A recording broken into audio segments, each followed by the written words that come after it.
วันเมื่อในเฮาขาเตมาเห็นฮู้สื่อห้องแตนตัวเก่าตั้งภาษาความไต้และความไทยห้องเสื่องหือในข่าววันดังสุดเก๋าความไทยห้องว่า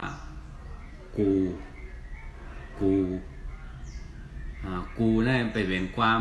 ามขอความดีของโบหญิงแง่นะเป็นขอความดีคนมืดกันห้องกันเท่านั้นนะเก๋าค่าเพราะเป็นคนใจห้องว่าผมเพราะเป็นนางยิงห้องว่าดิฉันเพราะว่าเฮาเนี่ยเป็นคนดังนำความไทยห้องว่าพวกเรา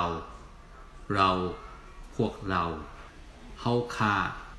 นั้นเฮาเขาเนี่ยความไทยจำห้องว่าพวกเราความไทยว่าตูไทยก็เรียกว่าฉันเนี่ยแต่ในตั้งยิงตั้งใจค่าเพราะว่าค่าเนี่ยแต่ก็เหลียวค่าความไทยก็ห้องว่าค่าเพราะว่าค่าเฮาความไทยห้องว่าข้าพเจ้าเพราะว่าห้าสองก้